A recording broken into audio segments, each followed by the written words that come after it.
तो पहला चैप्टर जिनको जिनको भी याद नहीं हुआ है, एक मौका और है उसके पास कि वो याद कर ले, नहीं तो फिर समाप्त होते जाएगा और अंत में इतना बोझ पड़ जाएगा प्रश्नों का कि आप उस बोझ तले दब जाइएगा, फिर याद नहीं कर पाइएगा। और दरोगा में दोस्तों एग्जाम निकाल लेना ही बड़ी बात नहीं रह गई, आप अंतिम मेरिट तक बने रहना बड़ी बात है। सब कुछ हो जाने के बाद करीब 400-500 स्टूडेंट मेरिट में छटता है। मेरिट में भी ना छटे आप, इसके लिए बस कुछ नहीं करना, जितना प्रश्न करवा रहे हैं, जितना भी प्रश्न, उसको याद रखिए। दूसरा कोई उपाय नहीं है, ठीक है। बहुत जगह ऐसा होता है कि ये कर लेने से पतला पतला किताब खोज के लाएगा, ठीक है। बायोलॉजी मेरा मोटा है तो पतला वाला लाओ, ठीक है। तो वो सब के चक्कर में नहीं पड़ना है दोस्तों। 100% नौकरी तब होगा जब आपको सिलेबस पर पकड़ है। क्या पूछा गया परीक्षा में, क्या पूछा जाता है, इस पर टेंशन नहीं लेना है, फोकस करना है कि परीक्षा का क्या सिलेबस है। तो पहला चैप्टर क्या हुआ, पहला चैप्टर जनरेटर चल रहा था आज 2-4 सेकेंड जनरेटर चलाने में लग जाता है, लाइन करता है, तो टेंशन नहीं लेना है। तो पहला चैप्टर समाप्त हो गया है। अब हम आ जाते हैं दूसरा चैप्टर पर। तो सब दूसरा चैप्टर पढ़ने के लिए रेडी है ना? हाँ, रेडी होने का मतलब पहला में कंफ्यूजन नहीं ना है। हाँ, और कंफ्यूजन दोस्तों क्वेश्चन में नहीं होना चाहिए, ये मतलब हुआ, क्योंकि नौकरी हो जाएगा मैंने फिर भी कंफ्यूजन रहेगा। ज्ञान ही इतना बड़ा चीज है कि कंफ्यूजन आपका टोटल तो दूर होगा नहीं। सवाल प्रश्नों का है। तो दूसरा चैप्टर, और दूसरा चैप्टर का नाम है हिस्टोलॉजी, और हिस्टोलॉजी के अंतर्गत हम टिश्यू के बारे में पढ़ेंगे। तो आइए पढ़ते हैं टिश्यू के बारे में। दोस्तों इस पृथ्वी पर जो भी सजीव हैं, ठीक है, जो भी लिविंग थिंग्स है, वह सजीव 2 भागों में हमने बांटा है। एक यूनिसेलुलर यानी एक कोशिकीय, और दूसरा मल्टी सेलुलर यानी क्या, बहुकोशिकीय। एक कोशिकीय और बहुकोशिकीय 2 प्रकार के सजीव हैं। एक कोशिकीय हमें आंखों से नहीं दिखते हैं और इन्हें हम सूक्ष्म जीव कहते हैं, जैसे बैक्टीरिया हो गया, प्रोटोजोआ हो गया। और बहुकोशिकीय मतलब शरीर में कई कोशिकाएं होना। आंखों से दिखने वाले समस्त सजीव बहुकोशिकीय ही होते हैं दोस्तों। तो सजीव 2 प्रकार के होते हैं, एक कोशिकीय और बहुकोशिकीय। एक कोशिकीय सजीवों का पूरा बॉडी केवल और केवल एक कोशिका से बना होता है, और जीवन जीने के लिए जितना कुछ भी होनी चाहिए वह इन जीवों में केवल एक कोशिका के अंदर ही संपन्न हो जाता है।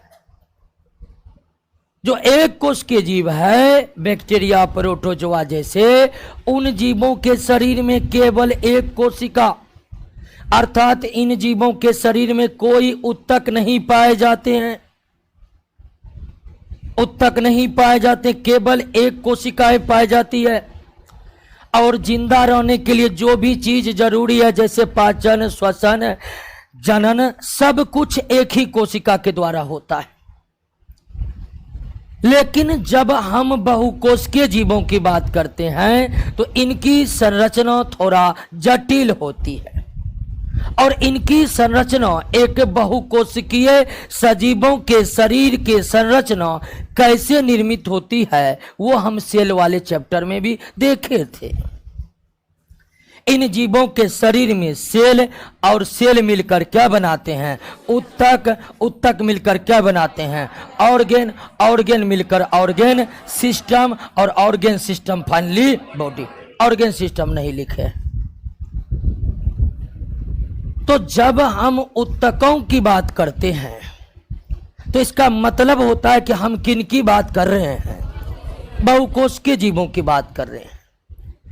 यानी कि एक कोशिकीय जीवों में कोई उत्तक नहीं होते हैं। उत्तक केवल और केवल किसमें होते हैं? बहुकोशिकीय। क्या बैक्टीरिया में उत्तक होते हैं? नहीं। क्या प्रोटोजोआ में उत्तक होते? नहीं। उत्तक केवल बहुकोशिकीय जीवों में होता है, बहुकोशिकीय जीवों में होता है। पौधों में भी होता है, जंतु में भी होता है। जो सजीव मल्टी सेलुलर है उसमें टिश्यू होगा। तो उत्तक केवल किन सजीवों में पाए जाते हैं दोस्तों? बहुकोशिकीय सजीवों में पाए जाते हैं। तो ये तो क्लियर हो गया कि जो हम चैप्टर उत्तक पढ़ रहे हैं आखिर उसका संबंध किन जीवों से है? एक कोश के जीवों के शरीर में केवल और केवल एक कोशिका होती है। उनमें कोई उत्तक, कोई अंग नहीं होता, कोई अंग तंत्र नहीं होता है। Full body equal to one cell. आइए अब समझते हैं कि बहुकोशिकीय सजीवों का शरीर में जो उत्तक होते हैं वो उत्तक क्या है, किसे उत्तक कहेंगे? तो आप शारीरिक संरचना को समझ ही चुके हैं कि बहुकोशिकीय सजीवों की या किसी भी सजीवों की जो रचनात्मक और क्रियात्मक इकाई है वो क्या है? वो सेल है। यहीं से निर्माण प्रक्रिया शुरू होती है। फिर कोशिकाएं मिलकर क्या करते हैं? क्या बनाते हैं? टिश्यू बनाते हैं, यानी उत्तक बनाते हैं। उत्तक मिलकर क्या बनते हैं? ऑर्गेन सिस्टम बनते हैं, अंग बनते हैं। और अंग मिलकर अंग बनते हैं, और अंग मिलकर क्या बनते हैं? ऑर्गेन सिस्टम बनते हैं। ऑर्गेन सिस्टम बनते हैं यानी अंग तंत्र बनते हैं। और कई अंग तंत्र मिलकर फाइनली किसका निर्माण करते हैं? बॉडी का।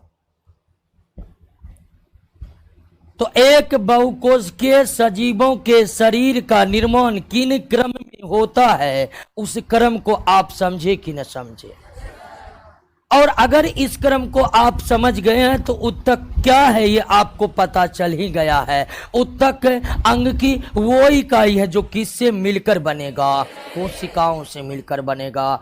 उत्तक एक बहुकोशिकीय सजीवों के शरीर की वो इकाई है जो किससे मिलकर बनेगा? कोशिकाओं से मिलकर बनेगा। यानी उत्तक क्या है दोस्तों? उत्तक क्या है, टिश्यू क्या है? तो समान सा परिभाषा ये है कि कोशिका के, ठीक है, कोशिका यानी सेल के समूह को ही क्या कहते हैं? उत्तक कहते हैं। कोशिका के समूह को ही क्या कहा जाता है? उत्तक कहा जाता है। कई कोशिकाएं जब आपस में मिलकर एक समूह बनाती है तब उन्हीं समूह का नाम हम क्या रखे हुए हैं? टिश्यू। तो टिश्यू क्या है? कोशिका का समूह है। लेकिन दोस्तों ध्यान दीजिए, कोशिका कौन से कोशिका समूह बनाकर उत्तक बनाएंगे ये भी तय है। ऐसा नहीं है कि किसी भी तरह का कोशिका समूह बन जाएगा तो उत्तक बन जाएगा। नहीं, जो कोशिकाएं मिलकर उत्तक का निर्माण करेगा उसके लिए शर्तें तय हैं कि कौन सा कोशिका मिलकर समूह बनाएगा। अर्थात उत्तक में जो कोशिकाएं मौजूद रहती है, एक उत्तक जिनमें कोशिकाएं, एक उत्तक जो कई कोशिकाओं से मिलकर बना है, तो उन कोशिकाओं के बारे में कुछ शर्तें हैं। किसी भी तरह की कोशिका समूह बनाकर उत्तक नहीं बना लेगा। कोशिका का जो समूह उत्तक का निर्माण करेगा उस समूह में सभी उत्तक का आकार और आकृति क्या होनी चाहिए? समान होनी चाहिए। उनके कार्य भी क्या होनी चाहिए, समान होनी चाहिए। उसकी उत्पत्ति यानी ओरिजिन भी क्या होनी चाहिए, समान होनी चाहिए। उत्पत्ति मतलब किस कोशिका विभाजन के दौरान वो उत्पन्न हुआ है, अर्थात ऐसे कोशिकाओं का समूह जिनमें सारे कोशिका के आकार और आकृति क्या है, समान है। जिनमें सारे कोशिकाओं के कार्य क्या है, समान है। जिनमें सारे कोशिकाएं एक ही तरीके से क्या हुए हैं, उत्पन्न हुए हैं, वैसे ही कोशिकाएं मिलकर क्या बनाएगा, ऊतक मिलाएगा। अर्थात अलग अलग आकार आकृति के कोशिकाएं, अलग अलग कार्य करने वाली कोशिकाएं, अलग अलग तरह से उत्पन्न होने वाली कोशिकाएं आपस में समूह बनाकर ऊतक नहीं बना सकता है। एक प्रकार के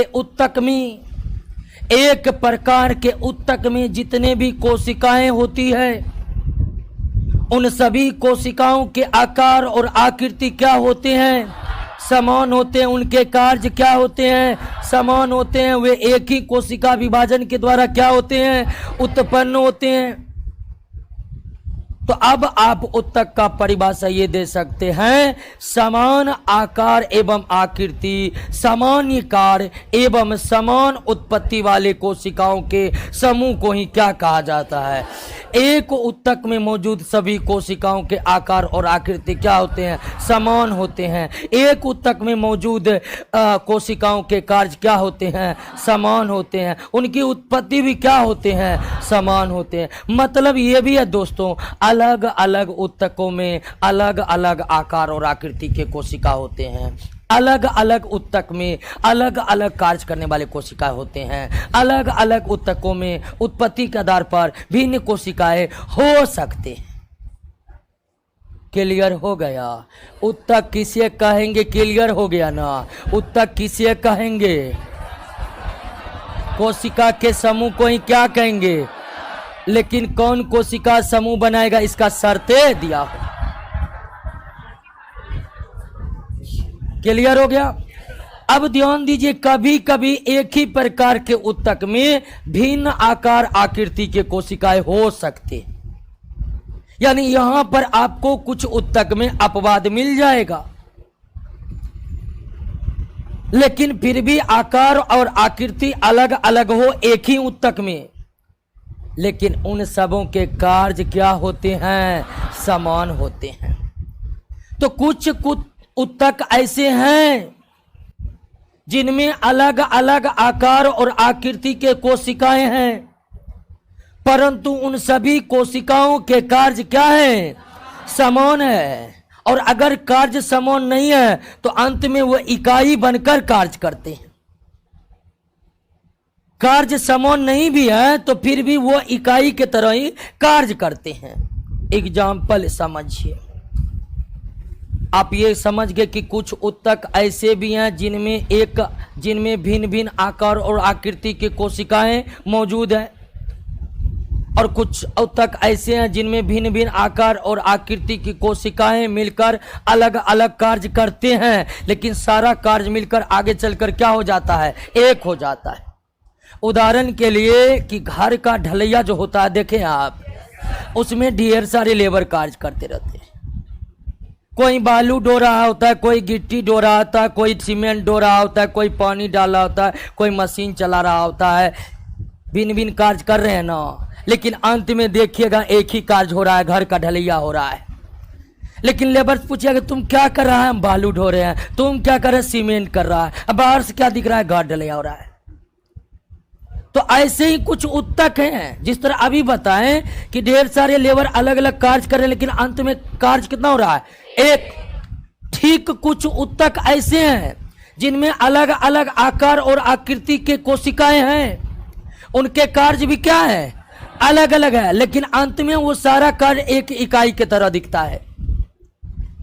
अर्थात आप कह सकते हैं कि एक ऊतक में अगर आकार और आकृति, भिन्न आकार और आकृति के कोशिकाएं भिन्न कार्य कर रहे हैं, तो भी अगर एक ऊतक है तो भिन्न भिन्न कार्य भी अंत में कितना कार्य में कन्वर्ट होगा, एक। हमारा ब्लड एक ऊतक है, एक ऊतक है ब्लड। 3 कोशिकाएं हैं, आरबीसी, डब्ल्यूबीसी, प्लेटलेट, सबका आकार और आकृति समान नहीं, अलग अलग टाइप का है, सबके कार्य भी अलग अलग टाइप का है, लेकिन अंत में सबका कार्य एक इकाई के रूप में संपन्न होता है। इसीलिए रक्त क्या है? ऊतक है। तो ध्यान देना है दोस्तों कि ऊतक का सर्वमान्य परिभाषा यही है कि समान उत्पत्ति, समान कार्य और समान आकार और आकृति के कोशिकाओं का समूह क्या कहलाता है। लेकिन कुछ ऊतक ऐसे हैं जिनमें भिन्न आकार और आकृति के कोशिकाएं हो सकते हैं, उनके कार्य अलग हो सकते हैं, लेकिन उन सभी का कार्य अंत में एक इकाई के रूप में क्या होगा? संपन्न होगा। लेकिन ऐसे ऊतक बहुत कम है, और जहां है हम वहां पढ़ेंगे जाकर उसको। अधिकांश जो ऊतक हैं उनमें उनके कोशिकाओं के आकार और आकृति क्या है? समान है। कार्य क्या है? समान है। उत्पत्ति क्या है? समान है। क्लियर हो गया दोस्तों? कोई दिक्कत नहीं ना है। अब आइए, एक तो क्लियर हो गया कि ऊतक केवल एक कोशिकीय होगा या बहुकोशिकीय? बहुकोशिकीय होगा। अब बहुकोशिकीय सजीव को हम मुख्य रूप से 2 टाइप में बांटकर पढ़ते हैं बायोलॉजी में, एक प्लांट और एक एनिमल।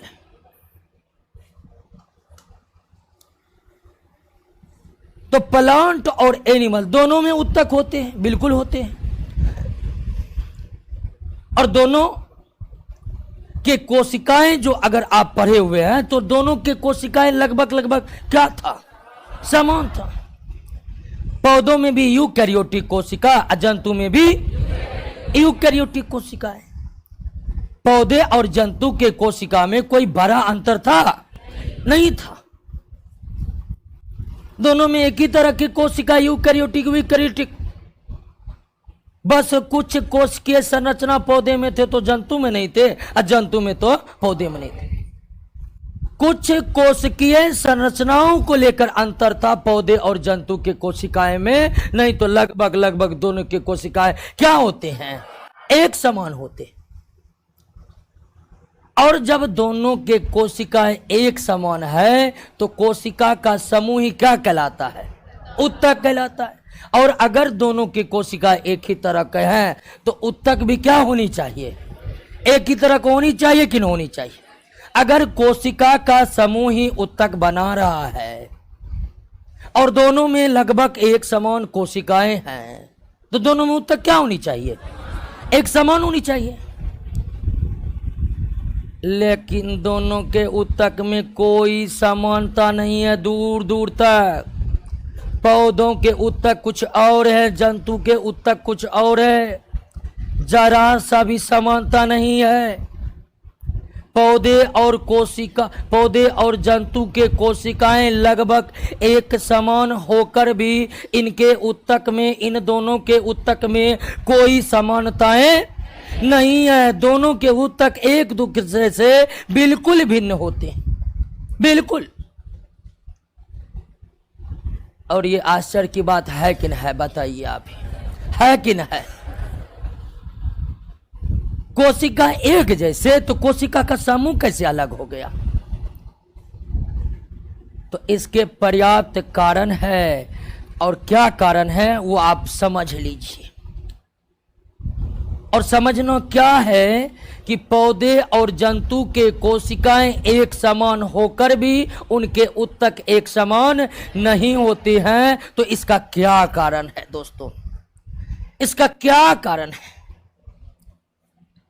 पहला कारण तो शकल सूरत को लेकर ही है। क्या जी? क्या लगता है मानव के शरीर और पौधे के शरीर में दूर दूर तक कोई समानताएं हैं? तो पौधों को एक ऐसे ऊतक की जरूरत है जो उसे पौधे वाला शक्ल दे सके, और जंतु को एक ऐसे ऊतक की जरूरत है जो उसको जंतु वाला शक्ल मिल सके। तो दोनों के ऊतक अलग होने के कारण दोनों की बाहरी बनावट भी एक कारण है। पौधे और जंतु दोनों के बाहरी बनावट में कोई समानता है नहीं, इसलिए दोनों के ऊतक क्या है? अलग अलग हैं। एक कारण। दूसरा कारण, दूसरा कारण है कि पौधों में गति नहीं पाई जाती है, और जंतु गति नहीं करेगा तो बचेगा नहीं। क्या पौधे में गति पाई जाती है? एक जगह खड़ा रहना है, मस्तिष्क से प्रकाश संश्लेषण करना है, नो टेंशन। उसके बाद जंतु को दौड़ भाग करना है, भोजन इकट्ठा करना है, मारो पीट करना है, पड़ोसियों से जलना है, क्या ढेर सारे कार्य। तो जंतु में गतियां होती है, पौधों में कोई गतियां नहीं होती है। यानी पौधों को एक ऐसे उत्तक की आवश्यकता है जो पौधों को एक जगह खड़ा रख सके, और जंतु को एक ऐसे उत्तक की आवश्यकता है जो उसे गति दिला सके, गति प्रदान कर सके। उसके बाद पौधों में अंग नहीं होते हैं, कोई अंग विशेष नहीं होते हैं जिस तरह के अंग किसमें होते हैं? जंतु में। यानी कि जैसे आप बाहरी बनावट देखे जंतु और पौधे का बिल्कुल भिन्न होता है, उस तरह आंतरिक बनावट भी बिल्कुल क्या होता है?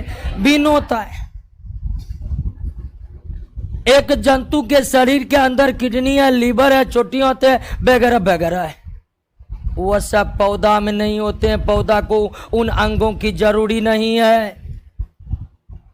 तो पौधे और जंतु के उत्तक अलग अलग होने का कारण बाहरी संरचनाओं का बिल्कुल भिन्न होना है। उसके साथ साथ दोनों के आंतरिक संरचनाओं में भी कोई समानता नहीं है। पौधे और जंतु के उत्तक अलग होने का कारण पौधे स्थिर रहने की प्रवृत्ति रखते हैं, जबकि जंतु चलायमान होते हैं। पौधे और जंतु के उत्तक अलग अलग होने के कारण ये उसका ग्रोथ यानी कि वृद्धि भी है। पौधों में वृद्धि कुछ अलग तरीके से होती है, जंतु में वृद्धि कुछ अलग तरीके से होती है। पौधे जीवन प्रयत्न वृद्धि करते हैं, लेकिन जंतु जीवन प्रयत्न वृद्धि, पौधे का वृद्धि कुछ विशेष क्षेत्रों में ही होता है, जबकि जंतु में वृद्धि एक समान होता है। पौधे का देखा एक डाली बड़ा और दूसरा डाली छोटा, क्या देखे है ना। अब मानव में ऐसा हो जाए, बायां पैर बढ़ गया, दायां बढ़ नहीं रहा है, दिक्कत हो जाएगा ना, हो जाएगा। यानी कि दोनों जो ग्रोथ करते हैं, पौधे और जंतु जो ग्रोथ करते हैं, वो तरीका भी अलग है। पौधों में वृद्धि एक समान तरीके से नहीं होती है, अनियमित तरीके से होती है, लेकिन जंतु में वृद्धि एक समान तरीके से होती है। फिर पौधों में वृद्धि जीवन प्रयत्न होती है, पौधा की वृद्धि कभी रुकती नहीं है, लेकिन जंतु एक निश्चित उम्र के बाद उसमें ग्रोथ क्या होता है? रुक जाता है, उसके बाद घटने लगता है। जैसे 60 प्लस होगा, दांत झड़ने लगेगा, कतनो कैल्शियम ले लीजिए आप। 70 प्लस हो गया, सुनना कम हो जाएगा, कितनों च्यवनप्राश खा लीजिए आप। यानी एक निश्चित उम्र के बाद वृद्धि क्या होते जाता है? घटते। पौधे में ऐसा नहीं होता है, जब तक है फल देते रहेगा, वृद्धि करते रहेगा। तो पौधे और जंतु के कोशिकाएं लगभग समान होकर भी उनके उत्तक बिल्कुल असमान होते हैं। उन दोनों के उत्तक में कोई समानता नहीं पाई जाती है। इसके कई कारण हैं, और इन कारणों को समझे कि नहीं समझे। पहला कारण, पौधे गति नहीं करते हैं जबकि जंतु गति करते हैं। पौधे में वृद्धि कुछ क्षेत्रों में होती है, जबकि जंतु में वृद्धि एक समान तरीके से होता है। पौधे के न सिर्फ बाहरी बल्कि आंतरिक संरचना भी जंतु से क्या होते हैं? बिल्कुल भिन्न भिन्न होते हैं, और इन्हीं सब कारण दोनों के उत्तक क्या होते हैं? अलग अलग होते हैं। और जब अलग अलग होते हैं तो पढ़ना भी अलग अलग पड़ेगा। कोशिका एक के समान था तो एक के में खींच दिए, लास्ट में थोड़ा बहुत जो अंतर था उसको क्लियर कर लिए, लेकिन यहाँ उत्तक तो बिल्कुल असमान है, कोई समानता ही नहीं है। तो आपके पास रास्ता यही है कि आप दोनों के उत्तक को अलग अलग पढ़िए। तो आइए दोस्तों, पहले हम किन के बारे में पढ़ ले? प्लांट या जंतु के बारे में? बताइए किसके बारे में पहले पढ़िएगा? प्लांट के एनिमल, प्लांटे पढ़ लेते हैं, ठीक है। तो आइए दोस्तों, पहले प्लांट ही पढ़ लेते हैं। ये नैतिक रूप से भी जरूरी है, क्योंकि विकास के क्रम में जंतु से पहले इस पृथ्वी पर किसका आगमन हुआ है? प्लांट का हुआ है। यानी विकास के दृष्टिकोण से प्लांट इस पृथ्वी पर पहले आए हैं और उसके बाद जंतुओं का अवतरण हुआ है। तब जो पहले आया है तो उसको पहले पढ़ लेंगे, ठीक रहेगा क्या? आइए दोस्तों, अब समझते हैं प्लांट टिश्यू के बारे में।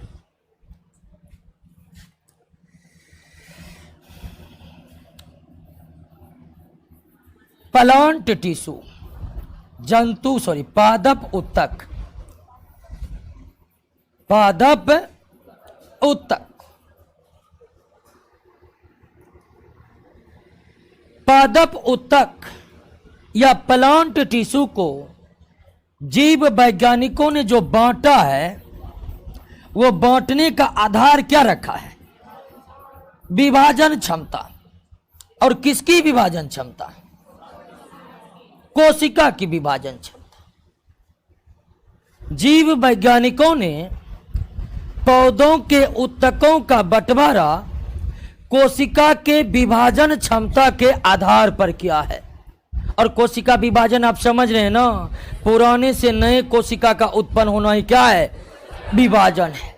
तो यहाँ विभाजन का अर्थ वास्तविक अर्थ नहीं है, बल्कि अलग अर्थ है। इस बात को आप समझ रहे हैं ना?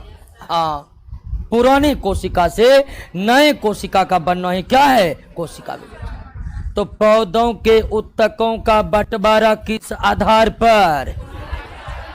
विभाजन क्षमता के आधार पर।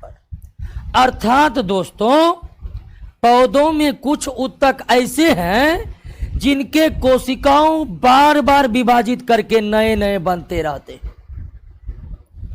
पौधे में कुछ उत्तक ऐसे हैं जिनके कोशिकाएं में विभाजन की क्षमता है, वो विभाजन करते हैं, नए नए कोशिका लगातार बनाते रहते हैं, लगातार। उदाहरण के लिए पत्तियां हो गई, शाखाएं हो गए, ठीक है? इन सब भागों की कोशिका में विभाजन होता है। लेकिन पौधों के कुछ उत्तक ऐसे हैं जिनके कोशिका में विभाजन की कोई क्षमता नहीं होती है, अर्थात नए कोशिकाएं बनने की क्षमताएं उसमें नहीं होती है। तो एक पौधे के संपूर्ण भाग में दो प्रकार के उत्तक होते हैं। एक ऐसे उत्तक होते हैं जिनके कोशिकाएं विभाजन करके नए कोशिका बना सकती है, और कुछ ऐसे उत्तक होते हैं जिनके कोशिकाओं में विभाजन की कोई क्षमता विद्यमान नहीं होती। और इस तरह से पौधे के उत्तक को विभाजन क्षमता के आधार पर, पौधे के उत्तक को किसके आधार पर दोस्तों? विभाजन क्षमता के आधार पर दो भागों में बांटा गया है। मेरी एस्टीमेटिक, इसको हिंदी में क्या कहते हैं? विभाजोत्तकी। और दूसरा कौन है? परमानेंट है। दूसरा क्या है दोस्तों? परमानेंट है, यानी क्या? अस्थायी। तो पौधों में कितने प्रकार के उत्तक? दो प्रकार के।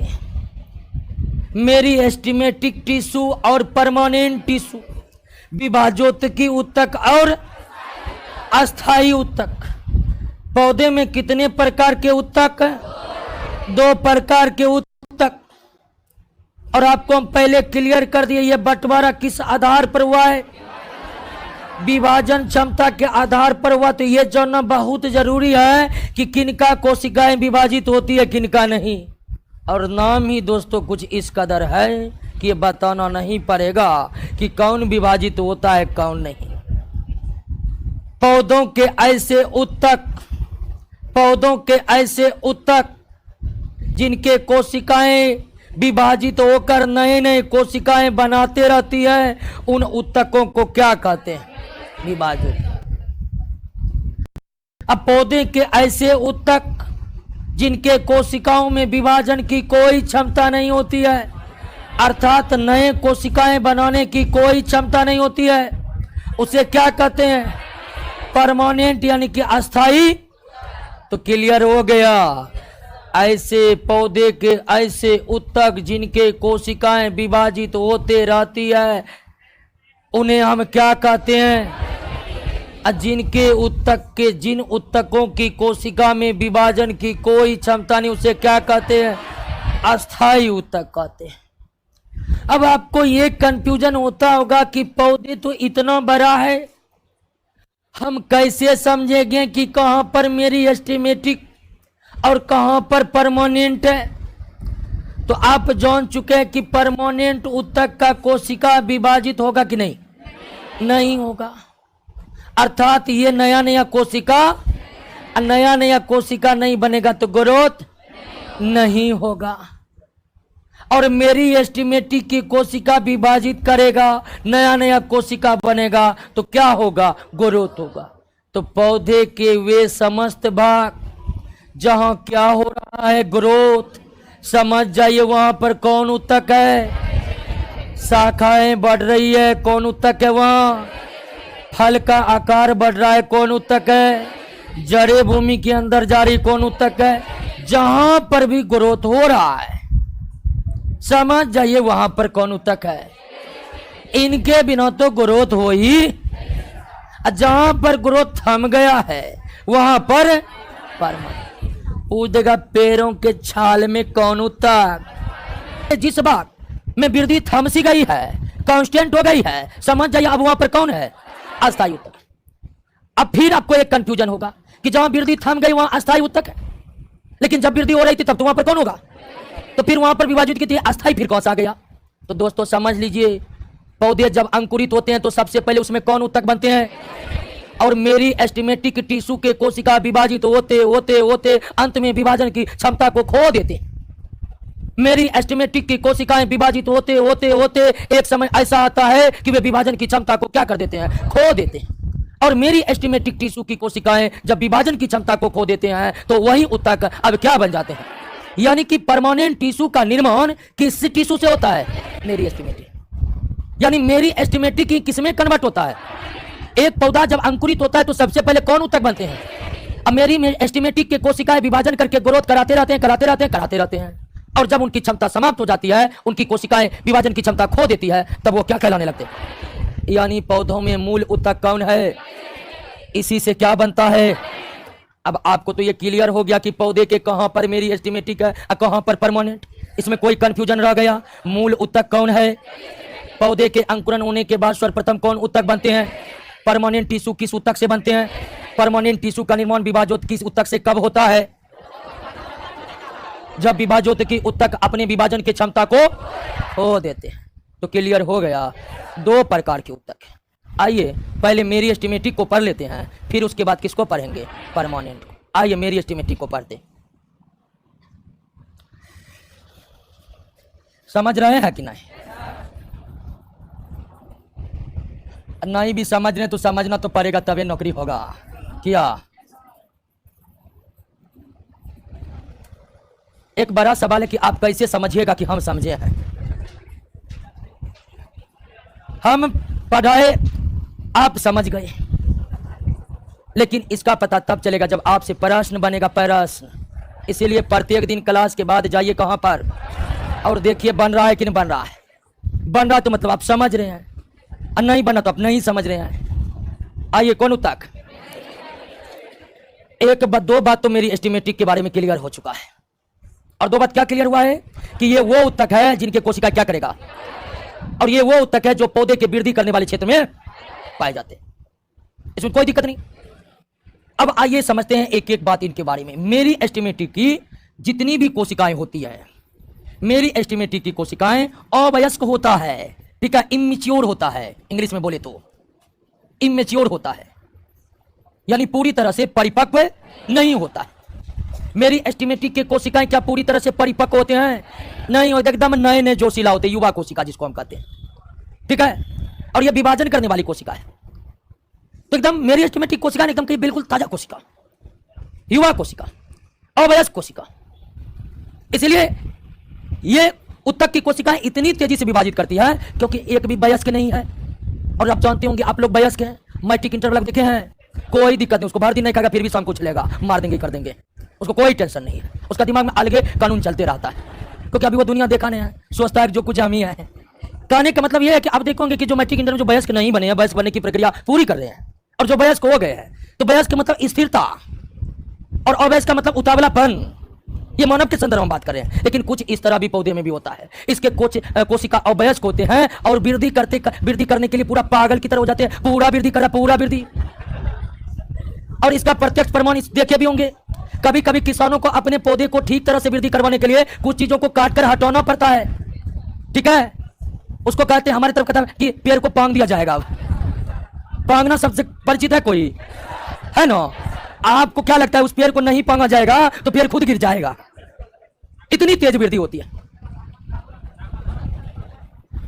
तो संतुलित वृद्धि कराने के लिए छांटना पड़ता है। छांटना कोई पांगना कहते हैं, छांटना पड़ता है। और वो जो उतनी पागल की तरह वो वृद्धि कर रहा है, वो किसके कारण कर रहा है?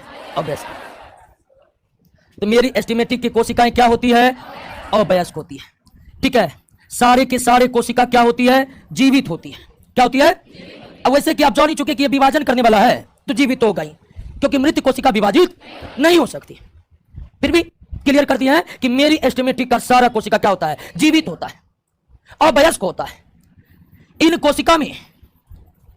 कोशिका में विभाजन की अपार क्षमता होती है, विभाजन की अपार क्षमता होती है। 3 बात याद हो गया ना। मेरी एस्टिमेटिक की कोशिका में जीव द्रव्य लबालब भरे होते हैं, बहुत ज्यादा जीव द्रव्य, पूरा जीव द्रव्य भरा हुआ है। इसलिए यह कोशिका खूब विभाजित करती है, क्योंकि इसको जीव द्रव्य का कम होता है, जीव द्रव्य बहुत ज्यादा पाया जाता है। अगर पूछ दे कि पौधों के किस ऊतक के कोशिका में कोशिका द्रव्य या जीव द्रव्य बहुत ज्यादा होता है, मेरी एस्टिमेटिक। अगली विशेषता है कि इनके कोशिका अंडाकार या बहुभुजी होता है। क्या होता है? यानी कोशिका का जो आकार है वो अंडाकार होता है, ठीक है, अंडाकार होता है या बहुभुजी होता है। छोटा कोशिका होता है, बहुत बड़ा कोशिका नहीं होता है। समझ ही नहीं, उतना जल्दी पैदा कर रहा कोशिका कौन सा बड़ा होगा? छोटा कोशिका, छोटा कोशिका, गोलाकार कोशिका, लगभग गोलाकार नहीं, अंडाकार कोशिका, कोई कोशिका बहुभुजी कोशिका। तो मेरी एस्टिमेटिक के कोशिकाएं छोटे होते हैं, अंडाकार और बहुभुजी होते हैं। अगली बहुत पावरफुल विशेषता जो याद रखना बहुत जरूरी है कि कोशिका में रसदानी नहीं होती है। रसदानी को क्या कहते हैं इंग्लिश में? वैक्यूल बोले थे दोस्तों। क्या बोले थे? वैक्यूल बोले थे। रसदानी नहीं होती है। कोशिका में कौन सा कोशिका अंग का अभाव होता है? रसदानी। वैक्यूल नहीं होता है। हम पढ़े थे कि वैक्यूल मुख्य रूप से पौधे के कोशिका में ही पाए जाते हैं, लेकिन पौधे में जो मेरी एस्टिमेटिक टिश्यू है उनके कोशिका में नहीं पाए जाते हैं, और सब कुछ पाए जाते हैं जो पौधे के कोशिका में रहनी चाहिए, लेकिन इसमें वैक्यूल नहीं पाए जाते हैं। और अंतिम बात ये याद रखिए कि कोशिका के बीच इंटर सेलुलर स्पेस नहीं पाया जाता है। इंटरसेलुलर स्पेस नहीं पाया जाता है। अब इंटरसेलुलर स्पेस क्या है? एक ऊतक में किन्हीं 2 कोशिकाओं के बीच के खाली जगह को, किसी ऊतक के किन्हीं 2 कोशिकाओं के बीच के खाली जगह को क्या कहते हैं? इंटरसेलुलर स्पेस कहते हैं। आप केमिस्ट्री में भी पदार्थ के बारे में पढ़े होंगे कि परमाणुओं के बीच जगह जो खाली होता है उसको अंतराण्विक दूरी कहते हैं। इंटरमोलिकुलर स्पेस कहते हैं। पढ़े हैं? नहीं पढ़े टेंशन नहीं लीजिए, पढ़िएगा। तो इंटरसेलुलर स्पेस क्या है? तो एक ऊतक के किन्हीं 2 कोशिकाओं के बीच जो जगह खाली रहता है उसे क्या कहते हैं? इंटरसेलुलर स्पेस कहते हैं। क्या कहते हैं? इंटरसेलुलर स्पेस कहते हैं। और यह इंटरसेलुलर स्पेस मेरी एस्टिमेटिक टिश्यू में नहीं होता है, जरा सा भी नहीं होता है। यानी कोशिका एक दूसरे के सटे होते हैं, बीच में बिल्कुल जगह नहीं होता है, इंटरसेलुलर स्पेस बिल्कुल नहीं होता दोस्तों। तो मेरी एस्टिमेटिक टिश्यू के कोशिकाएं क्या होते हैं? अवयस्क होते हैं। मेरी एस्टिमेटिक टिश्यू के कोशिकाएं क्या होते हैं? जीवित होते हैं। मेरी एस्टिमेटिक की कोशिकाएं जीवित होने के साथ साथ उसमें विभाजन की अपार क्षमता होती है, उसमें जीव द्रव लबालब भरे होते हैं, उनके कोशिकाएं छोटे अंडाकार एवं बहुभुजी होते हैं। मेरी एस्टिमेटिक टिश्यू के कोशिका में रसधानी नहीं होती है। मेरी एस्टिमेटिक के कोशिका के बीच इंटरसेलुलर स्पेस। क्लियर है? मेरी एस्टिमेटिक, सुनिए एक बार फिर से, मेरी एस्टिमेटिक टिश्यू विभाजोत्की ऊतक के कोशिकाएं अवयस्क होते हैं, जीवित होते हैं, उनमें विभाजन की क्षमता होती है। मेरी एस्टिमेटिक के टिश्यू यानी विभाजोत्की ऊतक के कोशिकाएं छोटे अंडाकार और बहुभुजी होते हैं और उनमें जीव द्रव लबालब भरा रहता है। मेरी एस्टिमेटिक के टिश्यू के में वैक्यूल यानी रसदानी का क्या होता है? अभाव होता है। मेरी एस्टिमेटिक टिश्यू के कोशिका में रसदानी का क्या होता है? अभाव होता है। मेरी एस्टिमेटिक टिश्यू में इंटरसेलुलर स्पेस बिल्कुल नहीं पाया जाता है।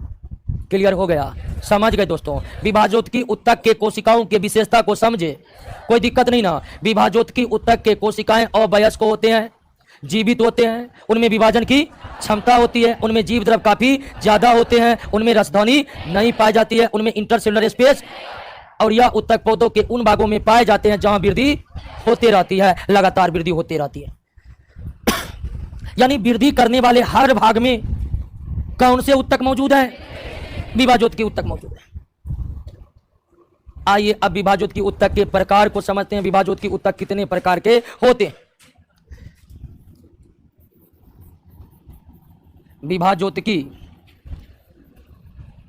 ऊतक के प्रकार। विभाजोत्की ऊतक के प्रकार को समझने के लिए हमें पौधे के एक ऐसे भाग पर विचार करना पड़ेगा जो भाग क्या कर रहा हो? क्या कर रहा हो? वृद्धि कर रहा हो, वृद्धि कर रहा हो। क्योंकि वहीं पर मौजूद है क्या? विभाजोत्की। जहां वृद्धि स्थिर है वहां तो मौजूद ही नहीं है। तो विभाजोत्की ऊतक के, मेरी एस्टिमेटिक टिश्यू के प्रकारों को समझने के लिए आपको एक ऐसे भागों पर विचार करना होगा जो वास्तव में ग्रोथ कर रहा हो, वृद्धि कर रहा हो। आइए दोस्तों हम तना को ले लेते हैं और मान लेते कि यह वृद्धि कर रहा है। मान लिया वो वृद्धि, और मान लिया ये तनव है। ये क्या है? तनव है। ये तनव है दोस्तों। क्यों इसे मान लिया है? तनव है। तो ये तनव है और वृद्धि करने वाले भाग है। तो वृद्धि करने वाले भाग में कौन ऊतक मौजूद रहेगा? विभाजोत्की ऊतक। तो जो विभाजोत्की ऊतक, जो मेरी एस्टिमेटिक टिश्यू वृद्धि करने वाले क्षेत्र के शीर्ष भाग पर मौजूद रहते हैं, अंडाकर्ण होते हैं, शीर्ष भाग पर मौजूद होते हैं। कहां होते हैं मौजूद?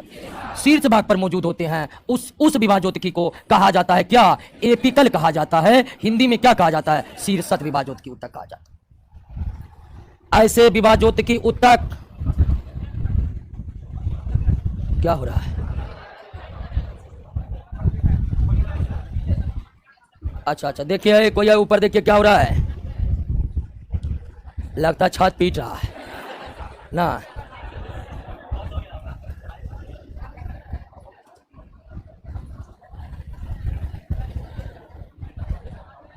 एक मिनट देख लेते हैं। उधर भी लड़के लोग बैठे हुए हैं तो सबको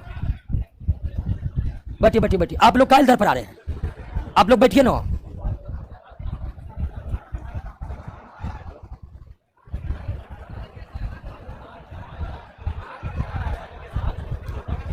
अरे कुछ नहीं, इतना बड़ा टेक्नोलॉजी, कुछ गड़बड़ाया होगा। क्या हुआ? चल हुआ, हो गया।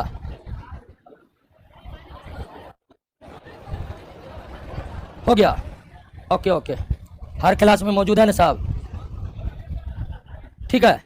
ओके दोस्तों, आइए विभाजोत्की ऊतक के प्रकार को हम समझ ही लिए हैं और ये पता ही है कि ये उन्हीं क्षेत्रों में रहेगा जिन क्षेत्रों में क्या हो रहा है? वृद्धि। विभाजोत्की ऊतक वृद्धि करने वाले क्षेत्र में ही रहते हैं। और हम मान लीजिए ये तने वृद्धि कर रहे हैं, तो वृद्धि करने वाले क्षेत्र में विभाजोत्की ऊतक है। और वृद्धि करने वाले क्षेत्र के सबसे शीर्ष भाग, ऊपरी भाग में जो विभाजोत्की मौजूद होता है उसे क्या कहते हैं? एपिकल कहते हैं। विभाजित वृद्धि करने वाले भागों के शीर्ष भाग में सबके आगे में जो विभाजोत्की ऊतक मौजूद रहता है उसे कौन विभाजोत्की कहते हैं? शीर्षस्थ विभाजोत्की कहते हैं। और शीर्षस्थ विभाजोत्की के कोशिकाएं विभाजित होकर नए कोशिका का निर्माण करते रहता है, नए कोशिका का निर्माण करते रहता है। और जब शीर्षस्थ विभाजोत्की ऊतक में लगातार विभाजन की प्रक्रियाएं होकर नए कोशिकाएं बनती जाती है तो इससे पौधे की क्या बढ़ती है? लंबाई बढ़ती है। यानी कि शीर्षस्थ विभाजोत्की का काम है पौधे का क्या बढ़ाना? लंबाई बढ़ाना। चाहे पौधे की लंबाई हो, शाखाओं की लंबाई हो, पत्तियों की लंबाई हो, वो लंबाई बढ़ाने का कार्य कौन सा विभाजोत्की करता है? शीर्षत विभोजोत्की का काम पौधे का क्या पौधे की किसमें वृद्धि लाना है? लंबाई बढ़ाने का कार्य कौन विभाजोत्की? अब ध्यान दीजिए दोस्तों, पौधे के लंबाई बढ़ना, पौधे का लंबाई बढ़ना प्राइमरी ग्रोथ कहलाता है। क्या कहलाता है? प्राइमरी ग्रोथ कहलाता है। पौधे का लंबाई बढ़ना प्राइमरी ग्रोथ कहलाता है, प्राथमिक वृद्धि कहलाता है। पौधे का लंबाई बढ़ना क्या कहलाता है? प्राइमरी ग्रोथ कहलाता है। ऐसा क्यों जानते हैं? कि पौधा जब अंकुरित हो करके वृद्धि करना स्टार्ट करता है तो आप इसका प्रत्यक्ष अनुभव प्राप्त किए होंगे कि पौधे पहले अपने लंबाई को बढ़ाता है, न कि मोटाई को। पौधे की वृद्धि दो तरह से होती है, लंबाई बढ़ती है और मोटाई बढ़ती है। तो पौधे जब शुरुआती वृद्धि करते हैं तो वे अपने मोटाई बढ़ाने पर ध्यान नहीं देते हैं। क्या बढ़ाने पर? यानी कि शुरुआती वृद्धि जो पौधे में होती है वह पौधे में क्या बढ़कर होती है? चूंकि शुरुआती वृद्धि लंबाई बढ़कर होती है, इसलिए लंबाई का बढ़ना क्या कहलाता है? प्राइमरी ग्रोथ कहलाता है, प्राथमिक वृद्धि कहलाता है। प्राइमरी ग्रोथ कहलाता है, प्राथमिक वृद्धि कहलाता है। तो यहां पर क्वेश्चन दो तरह से पूछे जा सकते हैं। एक तो पूछा जाएगा कि पौधों की लंबाई किस ऊतक के कारण, एपिकल मेरिस्टेमेटिक के कारण, या आपसे पूछ देगा कि पौधों में प्राथमिक वृद्धि किस ऊतक के कारण, एपिकल मेरिस्टेमेटिक के कारण, शीर्षत विभोजोत्की के कारण। क्योंकि प्राथमिक वृद्धि का मतलब ही क्या है? लंबाई का बढ़ना। लंबाई का बढ़ना ही क्या है? प्राथमिक वृद्धि है। और लंबाई का बढ़ना प्राथमिक वृद्धि क्यों है, इस बात को आप समझे कि नहीं समझे? समझ गए कि नहीं समझ गए? खेल समाप्त है पहला मेरिस्टेमेटिक का दोस्तों। अब लंबाई बढ़ गया, क्या बढ़ेगा? मोटाई बढ़ेगा। लंबाई दोस्तों बढ़ चुका है, अब हम मोटाई बढ़ाएंगे। यह दोस्तों तना, यह दोस्तों तना, और इसका लंबाई बढ़कर हो गया है बहुत ज्यादा, और इसलिए लंबाई को स्टॉप। अब क्या बढ़ेगा? अब मोटाई बढ़ेगा तो कोना में रहना पड़ेगा। तो वृद्धि करने वाले क्षेत्र के शीर्ष भाग में जो विभाजोत्की है वो शीर्षत कहलाया। कुछ विभाजोत्की ऊतक साइड साइड में रहते हैं, कुछ विभाजोत्की ऊतक क्या रहते हैं दोस्तों? साइड साइड में रहते हैं, साइड साइड में रहते हैं दोस्तों, साइड साइड में। इसको कहते हैं बगल में, ठीक है, बगल में रहते हैं। और ये ऊतक दोस्तों वृद्धि करेगा तो कोशिका इधर भागेगा, इधर भागेगा, इधर भागेगा, इधर कोशिका भागा, इधर कोशिका भागा, और दोस्तों इससे क्या हो गया? पौधे का मोटाई बढ़ गया दोस्तों। इससे पौधे का क्या हो गया? मोटाई बढ़ गया। इससे पौधे का क्या हो गया? मोटाई बढ़ गया दोस्तों, मोटाई बढ़ गया, मोटाई बढ़ गया। तो बात को समझे कि ना? सबसे ऊपर में जो रहेगा वो क्या कहलाएगा? अब बगल में जो रहेगा वो क्या कहलाएगा? लेटरल कहलाएगा, पार्श्व, ठीक है। इसको हिंदी में क्या कहते हैं? शीर्षत, शीर्षत विभाजोत्की। हालांकि कभी कभी परीक्षा में क्या करता है, कहिएगा एपिकल का हिंदी क्या होता है, तो एपिकल का हिंदी एपिकोलो होता है, ऐसे दे देगा परीक्षा में। इसीलिए अंग्रेजी नाम ज्यादा जानिए। हमको कई लड़का मिलता है, सर हम जो है ना हिंदी नहीं जानते हैं। फिर कई लड़का मिलेगा, सर हम इंग्लिश नहीं जानते हैं। अब कहिए हम क्या कर सकते हैं? भाषा नहीं जानते हैं, भाषा वाला जाइए, हम जो जानते हैं पढ़ाते हैं। कम लायक है तो बैठल रहिए, नहीं कम लायक तो हम भी क्या कर सकते हैं, ठीक है। तो दोस्तों हमारी भी अपनी एक सीमा है, हम भी बायोलॉजी के प्रोफेसर नहीं है। बायोलॉजी पढ़ाते हैं लेकिन बायोलॉजी का प्रोफेसर, बायोलॉजी का पूरा ग्राउंड तो आप जाइएगा पटना यूनिवर्सिटी में नाम लिखाइए, वहाँ के प्रोफेसर बताएंगे दोस्तों। लेकिन कभी कभी होता है कुछ ऐसा कंफ्यूजन है, अब दूरियन हो रहा है, अब हम डाल देता है कि ठीक से हम बता ही नहीं रहे हैं। दोस्तों हमें भी पूरा बात मालूम, लेकिन परीक्षा का जो सिलेबस वो पूरा मालूम है, ठीक है, और उसी पर हमको फोकस करके रखना है। तो बगल बगल में जो रहेगा लेटरल, ऊपर में जो रहेगा, अब बगल में जो रहेगा लेटरल। हिंदी में पार्श्व विभाजोत्की, पार्श्व का मतलब होता है बगल में। अब इस ऊतक के कोशिकाएं विभाजित होकर के, इस ऊतक के कोशिकाएं विभाजित होकर के पौधे में क्या बढ़ाते हैं? मोटाई बढ़ाते हैं। और मोटाई का बढ़ना दोस्तों, मोटाई का बढ़ना क्या कहलाता है? सेकेंडरी ग्रोथ कहलाता है। क्या कहलाता है? सेकेंडरी ग्रोथ कहलाता है, द्वितीयक वृद्धि कहलाता है। क्या कहलाता है? द्वितीयक वृद्धि कहलाता है। क्यों? तो पौधे की जो मोटाई वृद्धि होती है वो लंबाई बढ़ने के बाद होती है, सेकेंड स्टेज में होती है, इसीलिए इसको क्या कहते हैं? Secondary growth. तो लंबाई बढ़ाने वाला ऊतक कौन है? शीर्षत। मोटाई बढ़ाने वाला पार्श्व। मोटाई बढ़ना क्या कहलाता है? मोटाई बढ़ना द्वितीयक वृद्धि, लंबाई बढ़ना प्राथमिक वृद्धि। तो आपसे दो तरह से क्वेश्चन यहां से भी आ सकता है कि पौधे के मोटाई में होने वाले वृद्धि का कारण कौन ऊतक है, या किस ऊतक के कोशिकाएं विभाजित होकर पौधे के मोटाई को बढ़ाते हैं? तो पार्श्व विभाजोत्की। दूसरा होता है सेकेंडरी ग्रोथ, ये भी सेम मीनिंग है। पौधे में द्वितीयक वृद्धि किस उत्तक के द्वारा होता है? या पौधे में द्वितीयक वृद्धि किस उत्तक में विभाजन के फलस्वरूप होता है? पार्श्व विभाजोत्की। समझ गए? दो प्रकार समझ गए ना। विभाजोत्की उत्तक का तीसरा प्रकार, तीसरा प्रकार है इंटर सेलरी, इंटर सेलरी, अंतरवेशी, अंतरवेशी, अंतरवेशी विभाजोत्की उत्तक, इंटर सेलरी मेरिस्टेमेटिक। अब आप ध्यान दीजिए कि जो इंटर सेलरी मेरिस्टेमेटिक है, अंतरवेशी विभाजोत्की उत्तक है, यह वास्तव में किसका भाग है? एपिकल का। यानी कि जब पौधे लंबाई बढ़ाते हैं ना तो बड़ी तेजी से बढ़ाते हैं, अर्थात मोटाई जिस स्पीड में होता है पौधे का, उसका कई गुना ज्यादा स्पीड से पौधा का क्या बढ़ता है? लंबाई। पौधे की लंबाई बड़ी तेजी से बढ़ते हैं, बड़ी तेजी से। क्यों? तो इसका विभाजन ही उतना तेज होता है। विभाजन काफी ज्यादा तेज होने से, लंबाई का काफी तीव्र वृद्धि होने से एपिकल का कुछ भाग छूटकर, एपिकल के कुछ भाग छूटकर पौधे के पर्व संधियों पर, पत्तियों के किनारों पर आकर जमा हो जाते हैं। एपिकल का कुछ भाग पर्व संधि, पर्व संधि समझते हैं ना, पर्व संधि नोड को कहते हैं। जैसे ये तनव है, मान लीजिए ये क्या है? तनव है। तनव के कुछ भाग से दोस्तों क्या निकलते हैं? पत्तियां निकलते हैं। ठीक है, पत्तियां निकलते हैं, पत्तियां निकलते हैं, यहां पर कली खिलते हैं। ठीक है, ये भाग को क्या कहते हैं? पर्व संधि कहते हैं। क्या कहते हैं? पर्व संधि कहते हैं। अंग्रेजी में नोड कहते हैं। अंग्रेजी में क्या कहते हैं? नोड कहते हैं। और फिर कुछ दूर छोड़कर फिर कहीं से क्या निकला दोस्तों? पत्ता निकला। फिर कहीं से क्या निकला? फूल निकला। फिर कहीं से क्या निकला? पत्ता निकला। फिर यहीं से फल निकला। तो ये भी दोस्तों क्या है? ये भी क्या है? दो पर्व संधि के बीच की दूरी को क्या कहते हैं? पर्व कहते हैं। यानी क्या कहते हैं? इंटर नोड कहते हैं। क्या कहते हैं? इंटर नोड कहते हैं। वैसे संधि का मतलब ही होता जोड़, आप जानते होंगे। यानी जहां पर पत्ती, कली, फलों का जोड़ है तनों में, वही क्या है? पर्व संधि है। दो पर्व संधि के बीच की दूरी को क्या कहते हैं? पर्व कहते हैं। पर्व संधि को अंग्रेजी में नोड, पर्व को इंटर नोड, पर्व को इंटर नोड कहा जाता है। क्लियर हो गया? नोड और इंटर नोड समझ गए? और ये नोड और इंटर नोड का व्यवस्था केवल तने में होते हैं। किसमें होते हैं? तने में होते हैं, जड़ों में नहीं होते हैं। पौधे के एक भाग में नोड की उपस्थिति है, निश्चित वो तनव है। आलू भी तनव है, जानते हैं क्यों? क्योंकि उसमें नोड है। आलू भूमि के अंदर है लेकिन वो तनव है। क्यों तनव है? तो उसमें क्या है? पर्व संधि। अब कई पर्व संधि है, ये कैसे पता चलेगा? तो पर्व संधि से नए पौधे तक निकल आ सकते हैं। गन्ने जो लगाए जाते हैं, नए गन्ने के पौधे किससे निकलते हैं? पर्व संधि से। पर्व संधि को ही लगाए जाते हैं। तो पर्व और पर्व संधि समझ गए ना? तो एपिकल मेरिस्टेमेटिक काफी तेजी से आगे बढ़ता है। क्यों? तो पौधे की लंबाई बड़ी तेजी से बढ़ती है। एपिकल मेरिस्टेमेटिक के काफी तेजी के बढ़ने के कारण एपिकल का कुछ भाग छूटकर पीछे रह जाता है। कहां पर रह जाता है? और एपिकल के पीछे छूट गए भाग को, एपिकल के पीछे छूट गए भाग को क्या कहते हैं? इंटरसेलरी कहते हैं। और इसका कोई विशेष कार्य नहीं है, ये उत्तक तुरंत ही अस्थायी उत्तक में बदल जाते हैं, अर्थात ये विभाजन की क्षमता जल्दी ही खो देते हैं। अर्थात इंटरसेलरी की कोशिका लेटरल और एपिकल की तुलना में जल्द ही अपने विभाजन की क्षमता को खो देते हैं। और विभाजन की क्षमता अगर मेरिस्टेमेटिक का कोशिका खो चुका है तो वो किसमें कन्वर्ट हो जाएगा?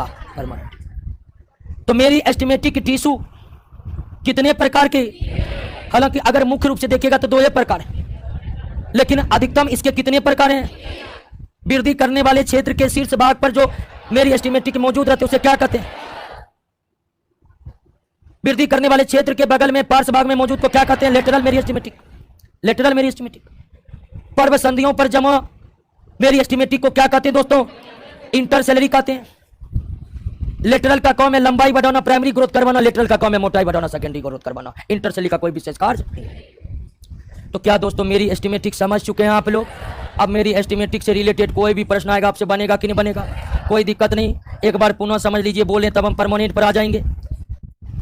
पौधों के ऐसे उत्तक जिनके कोशिकाएं विभाजित होकर नए बन जाती है उसे विभाजोत्की उत्तक कहते हैं, मेरिस्टेमेटिक टिश्यू कहते हैं। मेरिस्टेमेटिक टिश्यू पौधे के सभी वृद्धि करने वाले भाग में मौजूद होते हैं, क्योंकि बिना मेरिस्टेमेटिक का वृद्धि हो ही नहीं सकता है। मेरिस्टेमेटिक की कोशिकाएं अवयस्क होती है, जीवित होती है, उनमें विभाजन की क्षमता होती है। मेरिस्टेमेटिक की कोशिका में इंटरसेलुलर स्पेस बिल्कुल है। मेरिस्टेमेटिक कोशिका में रसधौनी नहीं होती है, लेकिन जीव द्रव काफी ज्यादा भरे होते हैं। मेरिस्टेमेटिक तीन प्रकार के होते हैं, शीर्षक, पार्श्व, अंतर बेसी, एपिकल, लेटरल और इंटरसेलरी। आ जाइए दोस्तों परमानेंट पर।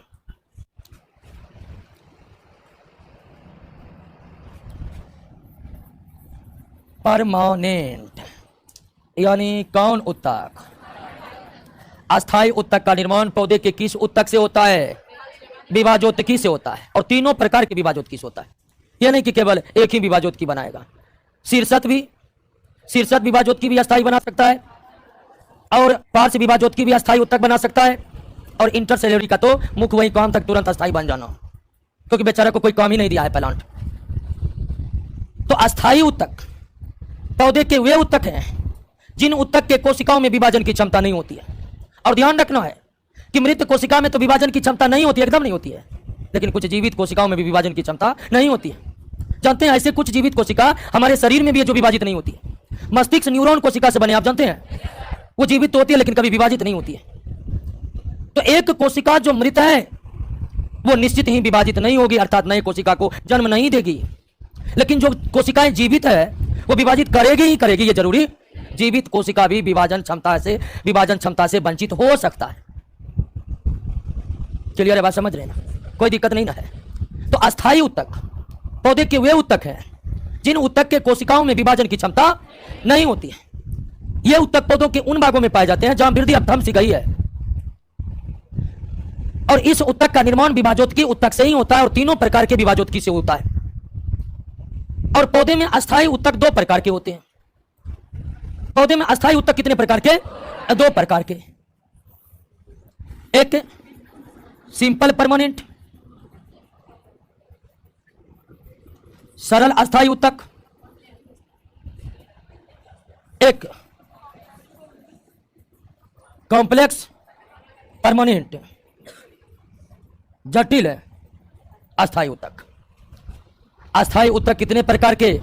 दो प्रकार के, सिंपल और कॉम्प्लेक्स। सिंपल और कॉम्प्लेक्स, सरल अस्थायी उत्तक, जटिल अस्थायी उत्तक। अब आप सबसे पहले यही समझ लीजिए कि सरल सरल क्यों है और जटिल में ऐसा क्या हो गया जो जटिल हो गया है। पहले आप इसको समझ लीजिए। आप उत्तक के परिभाषा को समझ चुके ना कि उत्तक किसे कहेंगे? कोशिका के समूह को क्या कहेंगे? उत्तक कहेंगे। और एक उत्तक के सभी कोशिकाएं आकार और आकृति में समान, कार्य में समान, उत्पत्ति में भी समान होता है कि नहीं होता है? तो ये जो उत्तक है सरल अस्थायी उत्तक, यह उत्तक के परिभाषा पर खरा उतरता है, लेकिन ये उत्तक के परिभाषा को ठेंगा दिखा देता है, जरा सा भी नहीं मानता है। मतलब जटिल अस्थायी उत्तक को जटिल कॉम्प्लेक्स इसलिए कहते हैं कि यह इस एक ही उत्तक में अलग अलग आकृति और अलग अलग कार्य करने वाले कोशिकाएं मौजूद हैं। जटिल अस्थायी उत्तक पौधे के एक ऐसे उत्तक है जो उत्तकों के परिभाषा पर खरा नहीं उतरता है। दोस्तों, एक ही उत्तक में अलग अलग आकार के कोशिकाएं और अलग अलग कार्य करने वाले कोशिकाएं मौजूद हैं। अब फिर वही बात कहिएगा, जब उत्तक के परिभाषा पर खड़े नहीं है तो इसको उत्तक काय करें, दूसरा कुछ कह देते हैं। उत्तक कहने का क्या जरूरी है? लेकिन आपको बताए थे कि अगर एक उत्तक है, अलग अलग कोशिकाएं अलग अलग कार्य कर भी रही है और अंत में उनका कार्य एक ही हुआ, अर्थात एक इकाई के रूप में हुआ, तो जीव वैज्ञानिक उन्हें भी उत्तकों के श्रेणी में रखे हैं। बात को समझ गए ना? तो ये जटिल अस्थायी उत्तक हैं। निश्चित ही इन उत्तकों में अलग अलग आकार एवं अलग अलग कार्य करने वाले कोशिकाएं सम्मिलित है, फिर भी उनके कार्य एक इकाई के रूप में संपन्न हो रहे हैं, इसलिए वो उत्तक है। तो परमानेंट टिश्यू अस्थायी उत्तक कितने प्रकार के होते हैं? दो प्रकार के, सिंपल परमानेंट, कॉम्प्लेक्स परमानेंट। सरल अस्थायी उत्तक वो उत्तक है जो एक ही आकार और आकृति तथा एक ही प्रकार के कार्य करने वाले कोशिकाओं से मिलकर बना है, जबकि जटिल अस्थायी उत्तक अलग अलग आकार एवं आकृति के तथा अलग अलग कार्य करने वाले कोशिकाओं से मिलकर बना हुआ है। तो बात समझे कि नहीं कि सरल सरल क्यों है और जटिल में आखिर हो क्या गया? इस बात को आप समझे कि नहीं समझे? बस आइए समझ के, तो यही जरूरी है। अब ये जो सिंपल परमानेंट है, सरल अस्थायी उत्तक है दोस्तों, ये भी तीन प्रकार के होते हैं। ये भी कितने प्रकार के? तीन प्रकार के। पेरेनकाइमा, पेरेनकाइमा इसको हिंदी में कहते हैं मृदुतक, लेकिन हिंदी नाम अब सिर्फ एनसीईआरटी बुक में चलता है। अब बाकी हिंदी में पेरेनकाइमा में वही पोएकार रहेकार हो जाता है। पेरेनकाइमा। दूसरा कोलेनकाइमा, इसको कहते हैं क्या? स्थूल कोण उत्तक। और तीसरा एसेक्लेरेन काइमा, इसको दृढ़ उत्तक कहा जाता है। तो सरल अस्थायी उत्तक कितने प्रकार के? Parenchyma, collenchyma, sclerenchyma, parenchyma, collenchyma, sclerenchyma. अर्थात पेरेनकाइमा अस्थायी उत्तक है, लेकिन कैसा? अर्थात पेरेनकाइमा उत्तक में एक ही आकार आकृति तथा एक ही प्रकार कार्य करने वाला कोशिका होगा कि नहीं होगा? कोलेनकाइमा भी कैसा और कैसा, और एस्केलेनकाइमा भी कैसा और कैसा, सरल का सिंपल का क्या मतलब है समझ गया आप। और जटिल अस्थाई ऊतक दो प्रकार के, जाइलम फ्लोएम। जाइलम को हिंदी में दारू कहते हैं, दारू। हाँ दोस्तों, इसका नाम इतना खराब है कि अच्छा अच्छा राइटर सीधे लिखते हैं हिंदी में ऐसे, लेकिन एनसीईआरटी में यही नाम अभी भी चल रहा है। और दूसरा फ्लोएम यानी पोषवाह। तो अस्थाई ऊतक वो ऊतक है जिनके कोशिका में विभाजन की क्षमता। अस्थाई ऊतक दो प्रकार के होते हैं, सिंपल, सरल अस्थाई। और सरल अस्थाई कितने प्रकार के, कौन कौन, पेरेन्काइमा, कोलेन्काइमा, एस्क्लेरन। और जटिल अस्थाई दो प्रकार के, जाइलम और आइए दोस्तों एक एक करके जानना शुरू करते हैं। पहले जानते हैं किसको, पेरेन्काइमा को। पेरेन्काइमा,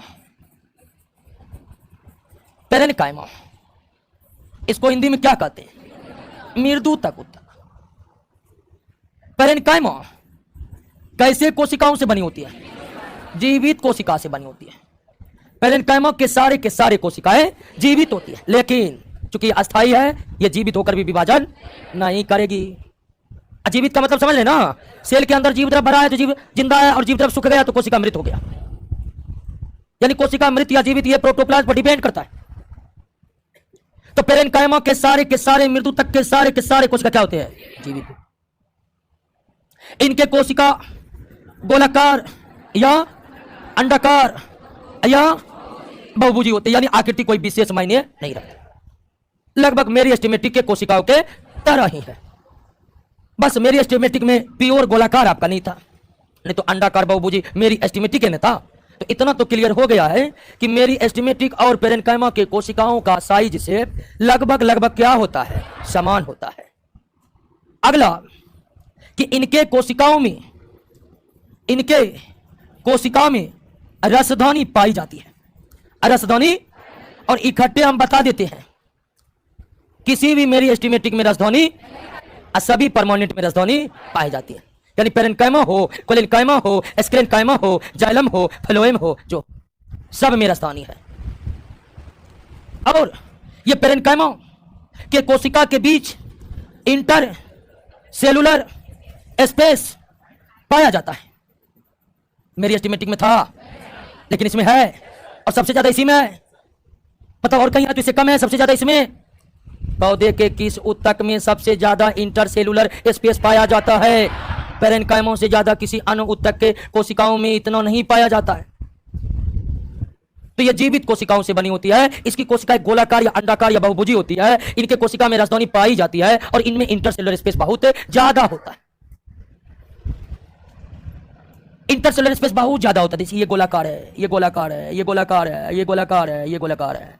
मान लीजिए कि ये भाग, ये पौधा का भाग है, तो एक उत्तक है, तो ये पूरा का पूरा उत्तक है, तो उत्तक गोलाकार होता है। तो गोलाकार उत्तक में दोस्तों, गोलाकार अंडाकार उत्तक के बीच में थोड़ा जगह क्या हो जाता है, खाली हो जाता है। ये खाली, ये खाली, ये खाली, ये खाली, ये खाली, ये खाली, ये खाली, ये खाली, देख रहे हैं खाली खाली। तो इसकी आकृति के कारण इसमें इंटरसेलुलर स्पेस होने का जगह बन जाता है। क्लियर हो गया? पेरेन्काइमा की विशेषताओं को समझ गए ना?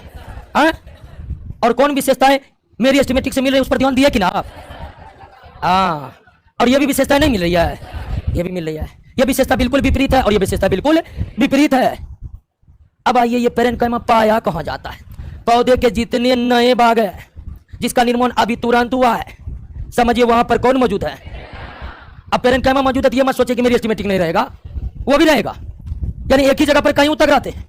ये जरूरी नहीं कि पौधे किसी एक भाग में केवल एक ही ऊतक हो, एक ही भाग में भिन्न ऊतक रह सकते हैं, लेकिन एक ही ऊतक पौधे सभी भाग में रह सकते हैं, ये ऐसा नहीं हो सकता है। तो पेरेन्काइमा एकदम नए भाग में, तना बना है उसमें है, फूल का कली खिला है उसमें है, आम का छोटा भाग है उसमें है, जो नया चीज बना है सब में पेरेन्काइमा है, सब में पेरेन्काइमा है। क्लियर हो गया? बात समझ रहे ना? अब ध्यान दीजिए दोस्तों, पेरेन्काइमा ऊतक कहां होगा? क्लियर हो गया ना? एकदम सभी नए भागों में, एकदम फूल निकला हुआ है उसमें मेरी एस्टिमेटिक तो है क्योंकि वो वृद्धि करने वाला है। उसके बाद सबसे ज्यादा कौन अस्थायी ऊतक होगा उसमें? पेरेन्काइमा। पेरेन्काइमा। अब पेरेन्काइमा के कार्य को पढ़िए। सबसे आप जानते हैं कि पेरेन्काइमा में क्लोरोफिल भी पाए जाते हैं। पेरेन्काइमा ऊतक के कोशिका में क्लोरोफिल पाए जाते हैं, लेकिन सभी पेरेन्काइमा ऊतक के कोशिका में क्लोरोफिल नहीं पाए जाते हैं। और ऐसे पेरेन्काइमा जिनके कोशिकाओं में क्लोरोफिल मौजूद होते हैं उसे क्लोरेन कायमा कहते हैं। क्या कहते हैं? और निश्चित ही अगर क्लोरेन कायमा में क्लोरोफिल है तो वह किसमें मदद करेगा? हाँ, क्लोरोफिल हो और प्रकाश संश्लेषण में मदद न हो ऐसा तो संभव है ही नहीं दोस्तों। तो आप ये कह सकते हैं कि पेरेन्काइमा के कुछ कोशिकाओं में क्लोरोफिल मात्रा पाए जाते हैं और वे पौधों को प्रकाश संश्लेषण में मदद करते हैं, लेकिन सभी पेरेन्काइमा के कोशिकाओं में क्लोरोफिल मौजूद नहीं रहते हैं। ऐसे पेरेन्काइमा जिनके कोशिकाओं में क्लोरोफिल पाए जाते हैं उन पेरेन्काइमा को क्या कहा जाता है? क्लोरेन कायमा कहा जाता है, यानी क्लोरेन कायमा। ठीक है, क्लोरेन कायमा, ये क्लोरेन है, एक क्लोरेन कायमा है वो अलग है, क्लोरेन कायमा। ठीक है, यह प्रकाश संश्लेषण में मदद करता है। उसके बाद दोस्तों, उसके बाद पेरेन्काइमा का दूसरा मुख्य काम क्या है? भोजन संग्रह करना। क्या करना? प्रकाश संश्लेषण के द्वारा जो पौधे ग्लूकोज तैयार करते हैं वो ग्लूकोज पौधा तुरंत खा पी के नहीं पचा देते हैं, बल्कि वह ग्लूकोज जमा होते हैं, और अधिकांश ग्लूकोज जमा ही होते हैं, क्योंकि पौधा खाना बनाते हैं भर दिन और खाते हैं एक टाइम भी ठीक से नहीं, तो अधिकांश खाना जमा होते रहता है। कौन उत्तक पर जमा करने की जिम्मेवारी है? पौधे जो है प्रकाश संश्लेषण में भर दिन खाना ग्लूकोज बना रहा है, भर दिन बना रहा है। अब खाना अपने लिए बहुत कम यूज करते हैं, इसीलिए कभी कभी पतझड़ हो जाते हैं ना, सोचो में ना प्रकाश संश्लेषण बंद रहता है, फिर भी पौधा जो है वैसे का वैसे रहते हैं। बसंत आएगा एकदम हरा भरा हो जाएगा। कैसे जिंदा रह गया? खाना इतना पहले से जमा था कि 2-4 साल और जिंदा रह सकता है वो। और ये सब खाना कहाँ जमा है? उत्तक में। कौन उत्तक में? पेरेन्काइमा में। तो पेरेन्काइमा का काम है प्रकाश संश्लेषण में मदद करना। पेरेन्काइमा उत्तक का काम है भोजन का संग्रह करना। किसका संग्रह करना? भोजन का संग्रह करना। और आइए जलीय पौधों की हम बात कर लेते हैं। जलीय पौधे को अंग्रेजी में कहते हैं हाइड्रोफाइट्स, हाइड्रोफाइट्स प्लांट। ओके, हो गया, देखें। चलिए दोस्तों, वीडियो अब चल रहा है। ओके ओके दोस्तों,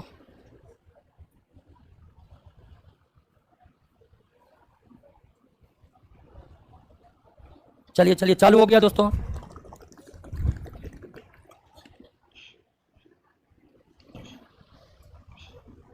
चलिए चलिए, अब चालू हो गया है। हम बात कर रहे थे, एक बार पुनः देखिए, रुक गया था, नेट कभी भी स्लो हो जाता है। बात किसकी कर रहे थे? तो जलीय पौधे के पेरेन्काइमा के इंटरसेलुलर स्पेस में क्या भर जाता है? जलीय पौधे के पेरेन्काइमा, और पेरेन्काइमा में इंटरसेलुलर स्पेस होता है, हम जानते हैं, अर्थात कोशिकाओं के बीच खाली जगह होता है। तो जलीय पौधे के पेरेन्काइमा के कोशिकाओं के खाली जगह, जिसको क्या कहा जाता है? इंटरसेलुलर, उसमें क्या होता है? हवा भर जाता है। और ये केवल किसमें होता है? अर्थात स्थलीय में नहीं होता है। और जब पेरेन्काइमा के इंटरसेलुलर स्पेस में हवा भर जाता है तो ऐसे पेरेन्काइमा को क्या कहते हैं? एरेन्काइमा कहते हैं।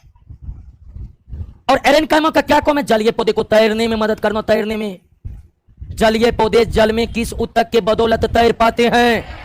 एरेन्काइमा वायु तक के। तो पेरेन्काइमा के तीन प्रमुख काम।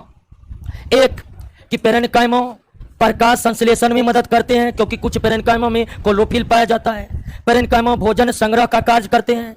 पेरेन्काइमा जलीय पौधे में एरेन्काइमा में कन्वर्ट होता है, जो जलीय पौधे को तैरने में मदद करते हैं। तो पेरेन्काइमा क्लियर हुआ। एक बार हम देख लेते हैं सरसरी निगाहों से पेरेन्काइमा को। पेरेन्काइमा की सारी कोशिकाएं जीवित और कैसी होती है? पेरेन्काइमा की कोशिकाएं जीवित होती है और इन कोशिकाओं की आकृति लगभग विभाजोत्की के ही समान होती है। पेरेन्काइमा की कोशिका में रसधौनी पाई जाती है और पौधे का एकमात्र उत्तक पेरेन्काइमा ही है जिनके कोशिकाओं में काफी ज्यादा इंटरसेलुलर स्पेस पाया जाता है। पेरेन्काइमा उत्तक इतना इंटरसेलुलर स्पेस कोई और उत्तकों में नहीं मौजूद है। पेरेन्काइमा उत्तकों का कार्य पौधों के लिए प्रकाश संश्लेषण में मदद करना है, भोजन संग्रह करना है और जलीय पौधे को जल में तैरने में मदद करना है। हालांकि जलीय पौधे में पेरेन्काइमा किस उत्तक में कन्वर्ट होते हैं? एरेन्काइमा से। तो हम पेरेन्काइमा को भी 2-3 भागों में बांट सकते हैं, साधारण पेरेन्काइमा, कोलेरेन्काइमा और एरेन्काइमा। साधारण पेरेन्काइमा, कोलेरेन्काइमा और साधारण पेरेन्काइमा पौधे के लिए भोजन संग्रह करते हैं और कोलेरेन्काइमा प्रकाश संश्लेषण में मदद करते हैं और एरेन्काइमा जलीय पौधे को तैरने में मदद करते हैं। क्लियर हो गया दोस्तों? आइए कोलेरेन्काइमा पर।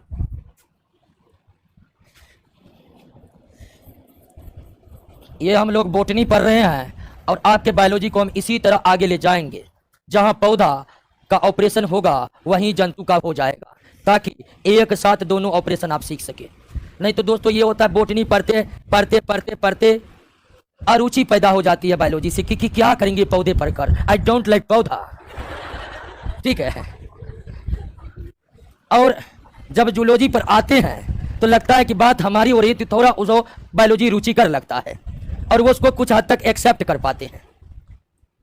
लेकिन हमने क्या किया कि एक साथ दोनों को ले आए हैं कि पढ़ते पढ़ते अरुचि पैदा होगा तो रुचि वाला तुरंत आ जाएगा।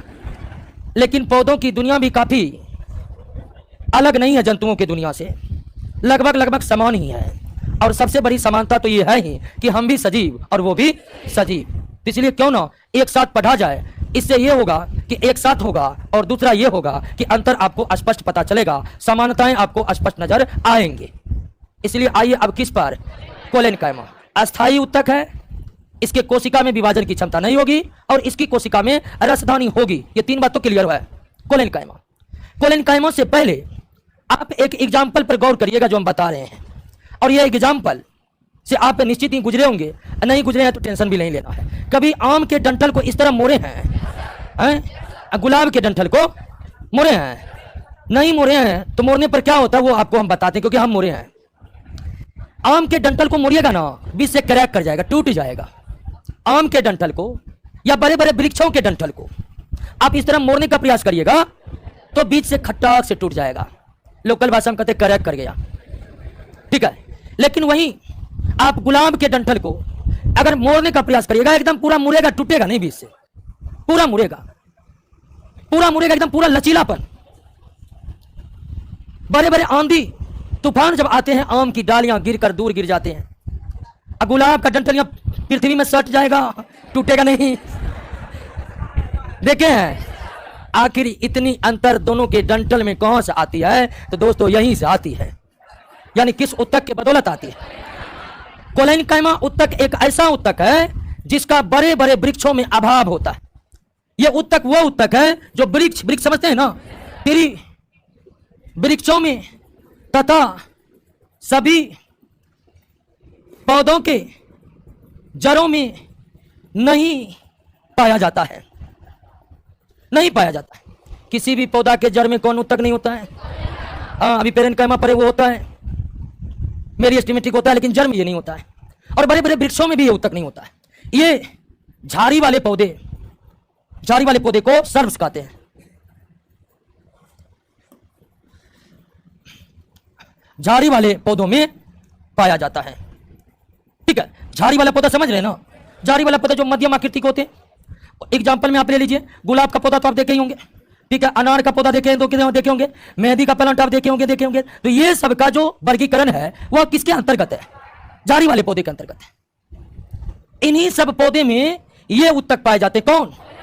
कोलेनकाइमा। और कहां पाए जाते हैं? तो तने के जो ऊपरी परत होते हैं उसके ठीक नीचे, ऊपरी परत जो छाल है उसके ठीक नीचे पाया जाता है। कौन उत्तक?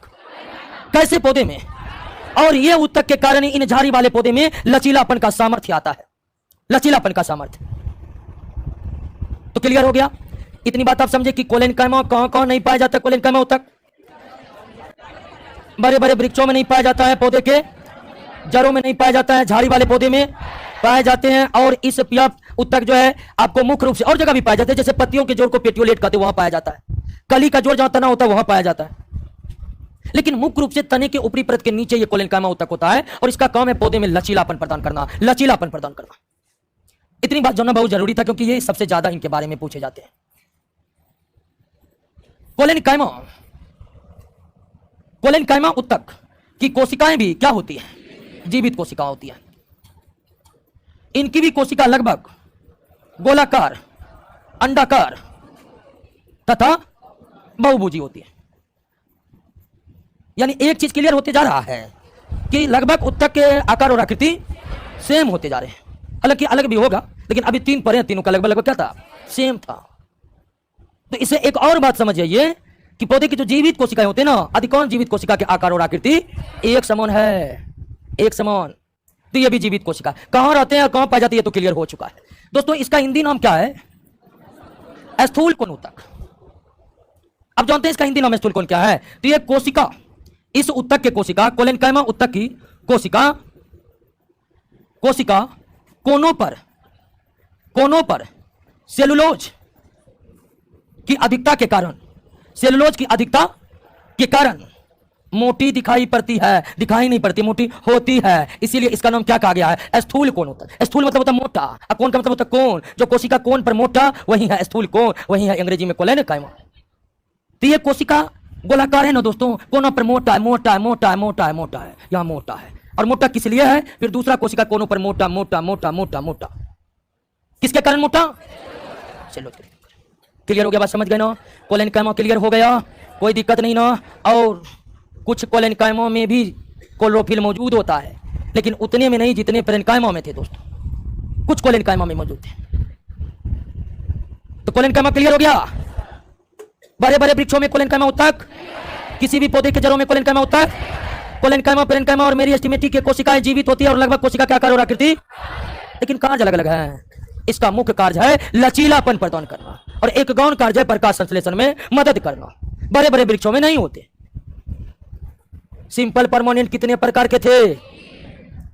पेरेन्काइमा, कोलेनकाइमा और एस्क्लेरेनकाइमा। एस्क्लेरेनकाइमा दृढ़, दृढ़ का पर्यायवाची है मजबूती, मजबूती। बड़े बड़े वृक्षों को देखते हैं कितना मजबूत होता है, पेड़ देखते हैं कितना विशाल मजबूत होते हैं। किस उत्तक के बदौलत? ये उत्तक है मजबूत बनाने वाला उत्तक, मेरिस्टेमेटिक ग्रोथ कराने वाला उत्तक था। पेरेन्काइमा भोजन जमा करने वाला उत्तक था। कोलेनकाइमा लचीलापन प्रदान करने वाला उत्तक था। ये जो एस्क्लेरेनकाइमा है ये मजबूती देने वाला है। हालांकि कोलेनकाइमा भी मजबूती दे रहा था, लेकिन उसकी मजबूती देने की कैटेगरी कुछ अलग था। ये अंदर से मजबूत बनाते हैं पौधे को, अंदर से मजबूत। बड़े बड़े वृक्ष जो इतने मजबूत होते हैं, जिस पर हम भी चढ़ जाते हैं, 10-10 आदमी चढ़ा लेते हैं, पौधा मस्ती से, कुछ नहीं होता जी। वो मजबूती जो आई है किस उत्तक के बदौलत आई है। और इतनी मजबूती जीवित कोशिका में नहीं हो सकता है। हो सकता है इससे पहले जब हम कोशिका पर आए थे आपको, तो आपको बताया था कि एक मृत कोशिका काफी ज्यादा मजबूत होते हैं। हमारे त्वचा में जीवित कोशिकाएं, नाखून में मृत कोशिकाएं कितना ज्यादा मजबूत होते हैं। नाखून उतना मजबूत क्या जानते हैं? उसकी अधिकांश कोशिकाएं क्या है? मृत है, इसलिए मजबूती है। जानवरों के सिंग बहुत मजबूत होते हैं, क्यों? मृत कोशिका के बने होते हैं। मृत कोशिका में विभाजन की क्षमता जरूर नहीं होती है, लेकिन मजबूती जीवित कोशिकाओं की तुलना में कई गुना अधिक होती है। और निश्चित तौर पर दोस्तों, अगर यह मजबूती दे रहा है तो इतनी मजबूती तो जीवित कोशिका में नहीं आती है। अर्थात यह किन कोशिकाओं से बनी होती है? मृत कोशिकाओं से बनी होती है। एस्क्लेरेनकाइमा मृत कोशिकाओं से बनी होती है, और यह कोशिका की आकृति अभी तक जितनी आकृति पढ़े हैं उन सब में बिल्कुल अलग है। इस उत्तक के कोशिका की आकृति अब तक जितने उत्तक के कोशिका पढ़े हैं सबसे भिन्न है। और अभी तक के उत्तकों में तो गोलाकार अंडाकार का खेल चल रहा था, लेकिन अब वह नहीं है दोस्तों।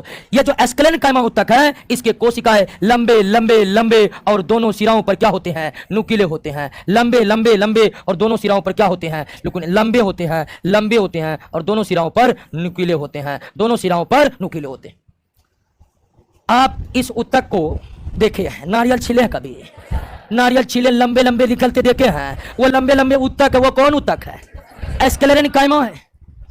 फलों और बीजों के ऊपर का जो आवरण होता है ना, बड़ी ही मजबूत होता है। इतनी मजबूत कि एक बीज 100 साल, हजार साल बिल्कुल सुरक्षित रहते हैं, क्योंकि उस उत्तक पर एस्क्लेरेनकाइमा उत्तक का कवर चढ़ा रहता है। यह मजबूती प्रदान करने वाला। तो नारियल के जो छिलके छिले हैं, उन छिलकों में जो बड़े बड़े रेशा हैं, वह एस्क्लेरेनकाइमा उत्तक है। तो आप देखे होंगे उस उत्तक को। और यह उत्तक में एक और मजबूती आने का कारण कि इस उत्तक में एक खास कार्बनिक पदार्थ रहते हैं जिसका नाम है लिग्निन। पौधे के एस्क्लेरेनकाइमा उत्तक काफी ज्यादा मजबूत होते हैं, और इसकी मजबूती का कारण एक खास प्रकार का ऑर्गेनिक कंपाउंड, और वो कौन? लिग्निन है। लिग्निन, ये लिग्निन वही काम करता है जो ईटा जोड़ने में सीमेंट करता है। सीमेंट, समझ जाइए। मजबूती तो एक मृत कोशिकाओं से आ ही रही है, लेकिन उससे भी ज्यादा मजबूती कौन दे रहा है? लिग्निन नामक ऑर्गेनिक कंपाउंड। क्लियर हो गया? तो ये मजबूती देने वाला है। ये फल और बीजों को सुरक्षित रखता है। जितनी रेशा वाले फसलें हैं, पटुआ का फसल देखे हैं? पटुआ को पटसन भी कहते हैं और जूट भी कहते हैं। तो पटुआ, पटसन अथवा जूट की फसल को पहले किसान काट कर कुछ दिन पानी के भीतर रखते हैं, और फिर उसे लंबे लंबे रेशे खींचते हैं। वो रेशा उत्तक है। और कौन उत्तक है? हाँ, पूरा का पूरा पटुआ का फसल एस्क्लेरेनकाइमा उत्तक है, और उससे रस्सियां बनते हैं, बोरे बनते हैं बड़े मजबूत।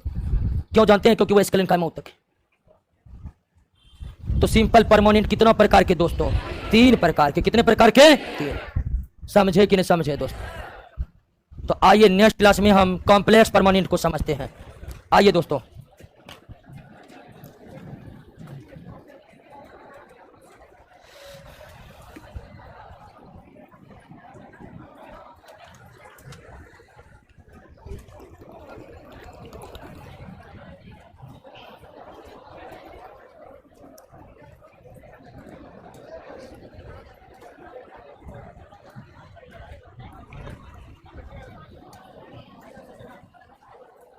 चलिए ऑनलाइन वाले दोस्तों छोड़ ही दिए हैं, टेंशन नहीं लीजिए। हिस्टोलॉजी शब्द का यूज पहली बार मेयर ने किया था। क्वेश्चन है इस पर, टेंशन नहीं लीजिए।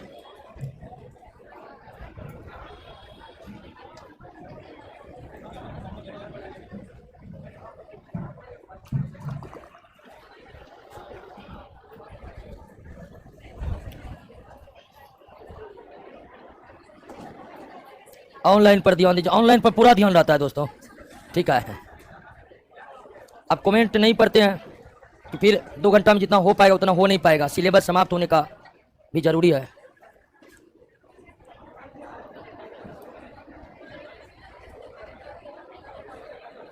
बीच बीच में कहानी सुनाया कीजिए दोस्तों, दरोगा बनने के लिए बहुत त्याग करना पड़ता है।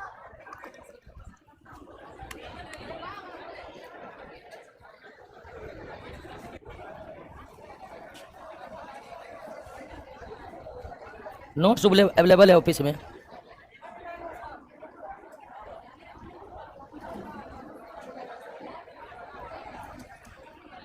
सिर्फ आप लोग बताइए ऑनलाइन वाले कि जितना करवाते हैं समझ में आ जाता है ना।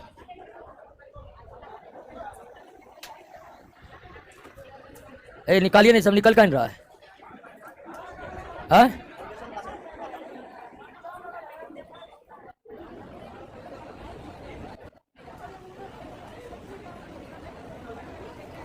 फिजिक्स और केमिस्ट्री कब से होगा? पहले बायोलॉजी पढ़िए दोस्तों।